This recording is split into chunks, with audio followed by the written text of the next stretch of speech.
first of all thank all of you who have come here today, this morning. We have, crossing the obstacle race of what's going on outside on the road, and the fact that we have had a long weekend, so many of the young people we had hoped will be here have already gone home for the weekend. Even so, I think we have a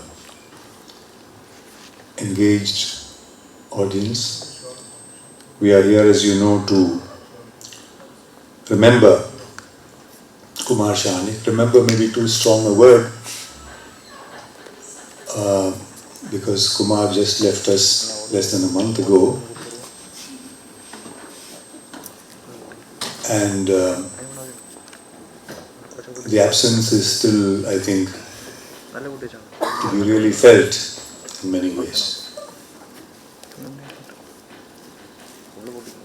So some of us, under the, shall we say, name of friends of Kumar, got together and said sooner rather than later we should meet and just exchange views about the man, the filmmaker, the thinker, the artist, his vision, his thought process, which many of us have engaged with in different ways, I'm sure. And so this is a rather impromptu occasion. Not too much preparation could go into this, because many of us staying in different parts were working online to get this going. The principal, shall we say, architects of this meeting are M.R. Rajan and V. Sashi Kumar, who are here, and then we had a group of other friends. I'm not going to name all of them, all friends of Kumar. We are very happy and we are very thankful to those who have come, particularly from outside Kerala, to be with us here. Rimli, Amrit Kangar, Udayan, Vajpayee, Sadanand, Prabha Mahajan, and of course those who are here from Kerala itself. I'm not going to speak too much about Kumar because I have known him for many years now, of course. I've known him more, shall we say, I've engaged with him more seriously since 2008 when we had this grand project about which I've written that booklet, which will be distributed soon, of an aesthetics institute in Kerala. That was really an eye-opener for me in terms of the vision of the man, the thinking process of the man. It was an artistic measure of the man for me personally. So there were some surprises for me as well. The Kumar that we normatively, or have an idea of, or we ascribe a particular character to a person or traits to a person. How he continued to be elusive and evasive. I mean, the thing about Kumar Shahani for me is that he never ceases to surprise you. First by the fecundity of his thought process, by the sheer capacity to come up with newer ideas, newer thought processes, to be young in terms of thinking, to the tremendous intimate concern he has for things that are happening around us. He'd take them very personally. I mean, an adverse political climate for some of us is a matter of ideology. It is a matter of ideology. It's a matter of concern. But for Kumar, it's almost as if it's a personal something directed, and so he'd internalize it so strongly. That's what I felt, and one could, and then the thought process went in that manner. So he was a very different and distinctive thinker. His His films, of course, are testimony to his thought process, his aesthetic rigor. I pointed out in the piece that I wrote that the two paradoxes that I personally found with him were, we were working on this idea of a huge, grand vision of an institution called the Aesthetic Institution of Kerala. I mean, he had titled it something else. And some of us, Sadanand was also involved in the early stages in formulating, giving it shape. And at the same time, I found, initially I thought it was an impression, but I also found that he had this innate, intrinsic problem with institutions of any kind. So here was a person who we were inspired by, and he was to lead this, whose vision was propelling us to set up this institute, which didn't happen. It could happen in the future because the vision is so beautiful. And at the same time, he had an inherent distaste for institutionalizing what he considered important in terms of art, in terms of creativity and so on. So, likewise, as I pointed out in this small introductory piece, what you attribute to Kumar in terms of style, for instance, is that, is the epic form or the epic idiom that he brought into his cinema, which made it, distinctively, uniquely his. The auteur in him, I think, is characterized by this epicness. At the same time, he had an intuitive understanding, and I would say even flair for the digital. His thinking process was almost hypertext mode-like. It was lateral thinking. He'd move from idea to idea to idea, and it gets more and more exciting as he moved from those ideas. We've had these sittings and brainstorming sessions and much later long telephone conversations, but each time I'm amazed by the way he's able to find the interconnectedness almost on a digital plane, on a realm of depth, hypertext, lateral thinking. So this is ostensibly a paradox. Because when you actually speak about digital, he abhors the idea of this whole truncation of memory, of continuity, of archiving. What will happen to archiving? Will there be, will depth be a casualty? And on the other hand, celebrate the digital because of its sheer pervasiveness, the way it's able to reach out to different dimensions, as far-fetched as biology, sport, medicine, and so all of that. And you get excited about that. So, Kumar was and is, to my mind, work in progress. And therefore, while I certainly will find the conversations missing, they would have ended. There is, as I've said, a continuum in terms of the relationship I have with him. The ideas that he's left continue to intrigue you, continue to trouble you, continue to challenge you. And therefore I would say, not too flippantly, that Kumar is dead. Long live Kumar. Let me formally welcome all the others our guests who have come here as well. And we'll begin we have a number of speakers. They'll be sharing their views and ideas about Kumar, different aspects of his polymath personality. And I'm going to invite first Rimli Bhattacharya, who has come from Calcutta to be with us. I'm very grateful to her for being here. For those of you who are not as familiar with Rimli, let me just say a few words about her. She's, as we know, has been Kumar Shahani's partner. She retired from Delhi University as a teacher, now lives in Kolkata. She was script consultant and production coordinator for the film based on Tagore's last novel, Charadhyay, directed by Kumar Shahani, which we will be seeing. That's a film of his that we'll be screening today in the afternoon. And that was in 1997.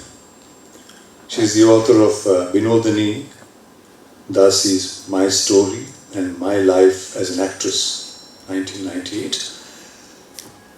And Public Women in British India, Icons and the Union Stage, 2018. I request Rimli to open this session for us with her.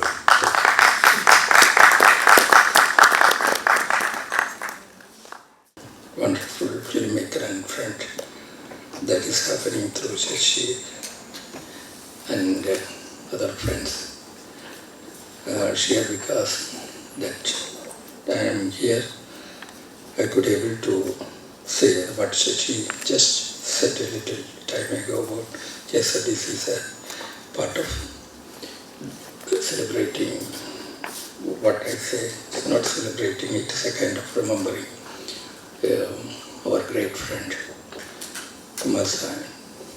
And one thing which I just believe, we are all from Film Institute, Pune, for the good reason. We used to meet quite often in Film Institute in many committees like academic councils and governing council and executive councils and everything. That's been addressed with the learning processes, and quite a lot of his thoughts goes to the idea of how to learn cinema for that reason also.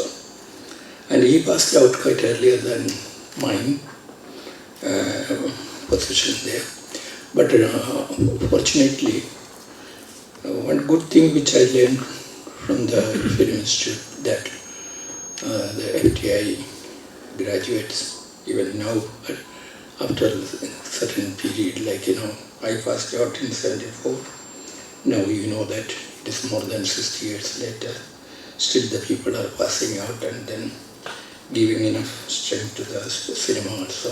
While we were there, Kumar was something which that the kind of people like teachers there imbibed their strength, how to address the cinema in terms of the time, in terms of the visuals, in terms of the content.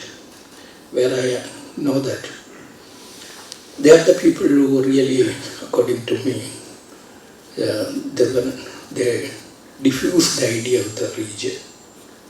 The region, I would say that they made diffuse the barriers region, and they may say that it's in Indian cinema. Indian cinema is being crafted from diffusing the region, and then Kumar is one person who could be able to make it with my seniors like Mahajan, even Jaya Bachchan, other people, even Shabani. Shabana is my classmate also for that period. So we were like an acting, like more than that, to the cinematographers, directions, screenplay writers, sound, everything. We were in each department. We are 8 people.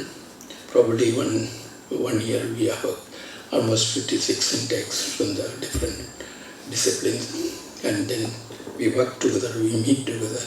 That's where the regions also been. Probably, and for me, many of them that I am not coming from Kerala or somebody not from Odisha, somebody from the Bengal or any part of Bombay also, for that reason. So therefore, cinema is made into a kind of an Indianness. And Kumar, Maya Darpan, and then Manikol, for that reason. And to me as a filmmaker, I look at it, that space, into a space of looking at how the image has more than what we believe it as how the craft to understand the images, probably the architecture. The architecture, probably if you look at it, and the cinema with the architecture, it's a huge connection. It's a huge way of communications. In like Michelangelo's sculpture, a part of the architecture for that reason. And many of the European grand concert halls and opera halls and everything is a part of translating into the music and thoughts and everywhere. And in it, of course, we have. And how we looked at the architecture part of every texture has a story there. That's where I understood that the architecture part of, or rather the image of architecture, or rather the history behind the architecture, or the dilapidated interpretations which has been still imbibed in the walls of the rooms and the darkness and everywhere, which we could able to bring out in a various positions in a different meanings. That's Kumar who could able to establish. We just heard that the idea of being dance forms and the energy and the nerves and the human shapes and values. And same thing, the architecture too has the same interpretations for that reasons also. And I understand in which way, as a filmmaker, probably could able to translate that image into a story, or rather a screenplay, or rather an interpretations of saying that there's a story through the idea of the human emotions, where the loneliness becomes a more in-depth study of it.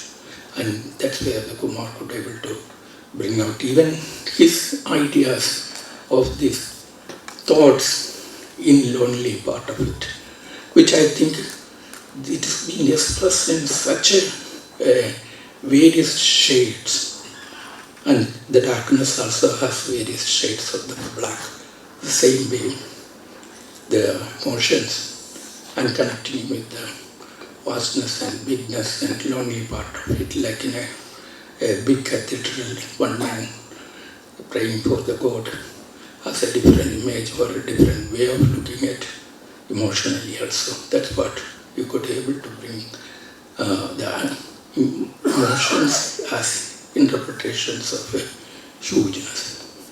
That's we could able to. Anyway, I am great because of the time limit. I just don't want to speak much more about because of our friendship and your thoughts. And I still I keep it in my memory because several occasions our meeting at the film institutes and then talking about the thoughts about the future part of the learning process in digitally also, and also archiving thoughts of what the emotions. Actually, cinema is an emotion.